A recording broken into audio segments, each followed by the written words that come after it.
दो जवान लड़कियां सुनसान सड़क किनारे सर्द रातों में खड़ी थीं। उनके कपड़ों के पहनावों से लग रहा था किसी बड़े घर की लड़कियां किसी गाड़ी के इंतजार में खड़ी होती। दोनों शराब के नशे में टुन्न होती हैं।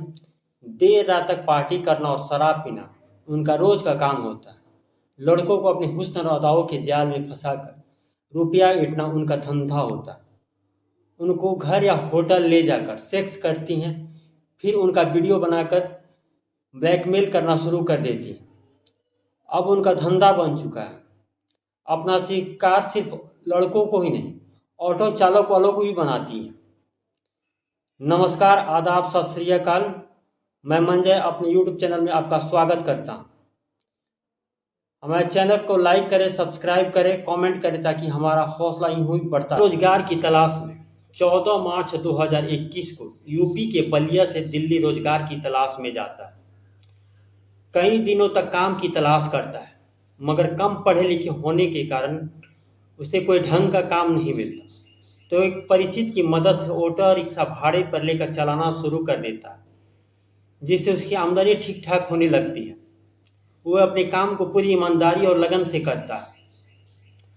अमर के परिवार में एक बेटा और पत्नी है जो उनसे बहुत प्यार करता है। दिन भर ऑटो रिक्शा लेकर यात्री को उनकी मंजिल तक पहुंचाता है। रोज का उसका यही काम होता है।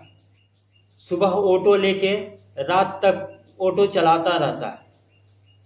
एक दिन भाड़ा ना मिलने से परेशान भाड़े के तलाश में रात के 12 बजे तक इधर उधर भटकता रहता है, मगर भाड़ा नहीं मिलता। फिर हार थाक कर वो घर की तरफ जाने लगता। तभी रास्ते में दो खूबसूरत जवान लड़कियां अमर को आवाज़ देती हैं। आवाज़ सुनकर उनके पास जाकर पूछता है, हाँ मैडम, कहाँ जाना है? वो बताती हैं कि हमें नजफगढ़ जाना है। अमर कहता है, हाँ मैडम, आइए बैठिए। दोनों लड़कियां शराब के नशे में धुत होती हैं। दोनों ऑटो में बैठने के बाद आपस में हंसी मजाक करने लग जाती हैं, फिर उल्टे सीधे हरकत करती हैं। अमर उनकी हरकतों के आगे वाले शीशे से देखता रहता है, मगर कुछ नहीं कहता। दीपक चुपचाप अपनी गाड़ी चलाते रहता है। अमर उनकी अपार्टमेंट के पास गाड़ी ला के रोक देता है। मैडम, आप लोगों का अपार्टमेंट आ चुका है। दोनों लड़कियां इतनी शराब पी रखी होती है कि उतरते ही उनके पैर लड़खड़ाने लगता है। उतरते ही जमीन पर एक गिरने की होती है। तब तक अमर उस लड़की को संभाल लेता है। दूसरी लड़की कहती है, भैया इसको हमारे रूम तक छोड़ दो और वहीं भाड़ा ले लेना। अमर तैयार हो जाता है, उनको छोड़ने उनके रूम तक जाता है। दोनों लड़कियों में से एक का नाम शोभा और दूसरी का नाम रजिया होता है। दोनों बड़े घर की लड़कियां होती हैं।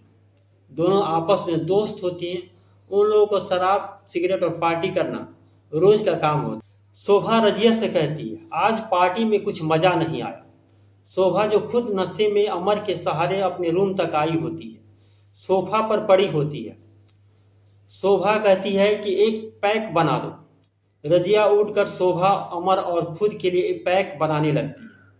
अमर को देती है, मगर अमर पहले तो मना करता, फिर सोचता है कि इतनी सुंदर लड़की आगे बढ़कर मुझे शराब ऑफर कर रही है। हम जैसे लोगों से सीधे कोई बात नहीं करता। मना नहीं कर पाता और फिर पी लेता है। शराब पीते ही उसकी आंखों के सामने अंधेरा छाने लगता है। पूछता है, आप लोगों ने शराब में क्या मिलाया? और बेहोश हो जाता है। बेहोश होते ही दोनों लड़कियां हंसने लगती हैं। शोभा, जो नशे में होने का नाटक करती रहती हैं, वह उस रजिया से कहती है, आज फिर एक मुर्गा मिल गया। आज हलाल होगा। आज हमारी रात मस्ती से कटेगी। आज शराब और शबाब दोनों का मजा आने वाला। अमर को कुछ होश आता है, मगर वो अपने पैरों पर खड़ा नहीं हो सकता।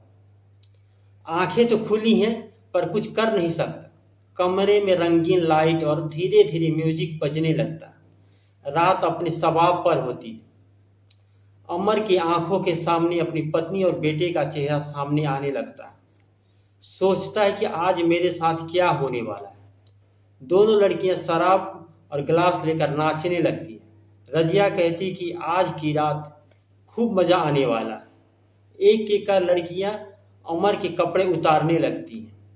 बारी बारी से दोनों लड़कियां अमर का बलात्कार करने लगती हैं। अमर बेहोश हो जाता है। सुबह जब होश आता है तो खुद के शरीर पर अंडरगारमेंट के अलावा उसके शरीर पर कुछ नहीं होता। अमर चकित हो जाता है। दोनों लड़कियां आकर उसके कपड़े देती हैं और मोबाइल में बना हुआ वीडियो उसे दिखाते हुए ब्लैकमेल करना शुरू करती हैं। कहती हैं कि रुपये नहीं दिए तो वीडियो वायरल कर, तुम किसी को मुंह दिखाने लायक नहीं रहोगे। अमर इस बात से बहुत घबरा जाता है, वहाँ से तुरंत निकल जाता है और रुपये के डिमांड करने लगती है। घबराया अमर घर जाता और चिंतित रहने लगता। रात में घर नहीं आए पति से पत्नी परेशान हो जाती है। सोच में पड़ जाती है अमर कहाँ होगा, किस हाल में होगा। इसी सोच में लगी रहती है। तब तक अमर घर आ जाता। शोभा और रजिया अमर से बार बार रुपयों की डिमांड करने लगती है। पहले तो रकम छोटी होती है, फिर रुपयों की डिमांड बढ़ने लगता है। इतना सारा रुपया अमर कहाँ से लाए, इसी सोच में पड़ा रहता है, जिससे अपनी ऑटो रिक्शा बेच देता है। उनकी डिमांड पूरी करने में अमर का ऑटो रिक्शा बिक जाता है। वो 70,000 रुपये धीरे धीरे सारी लड़कियां ले। अमर उनकी रुपयों की डिमांड दिन पर दिन बढ़ते जाती है, जिससे अमर परेशान हो जाता है। अब उसे समझ नहीं आता कि वो क्या करे। दोस्तों से, रिश्तेदारों से कर्ज लेकर वो लड़कियों को दे चुका होता है, फिर भी उन लड़कियों की डिमांड कम होने का नाम नहीं लेती। उन लड़कियों का पैसा ही होता है कि किसी को फंसाकर रुपया वसूल कर। इसमें सिर्फ अमर ही नहीं फंसा होता, उसके जैसे और कई ऑटो चालक फंसे होते हैं, जिनमें कितनों ने अपनी जान दे दी है। उनके चंगुल से बाहर निकलना इतना आसान भी नहीं था। यहाँ समाज का डर कि कहीं वीडियो वायरल न कर दे, जिससे उनकी पत्नी और उनका बच्चा कहीं मुंह दिखाने लायक ना। ऐसा नहीं कि उनके जाल में सिर्फ अमर ही होता है, उनके जैसे ऑटो चालक और भी होते हैं, जो समाज के डर से, अपनी बदनामी के डर से किसी से कुछ नहीं कहते। उनका परिवार समाज में गलत नजरों से उनका मजाक उड़ाए। थक हार कर अमर आत्महत्या कर लेता है। अमर की हत्या से उनको कोई फर्क नहीं पड़ता। अपनी इच्छाएं पूरी करने के लिए अमर को इतना मजबूर करती हैं कि वो आत्महत्या कर ले। क्या किसी को इतना परेशान किया जा सकता है जो आत्महत्या कर ले?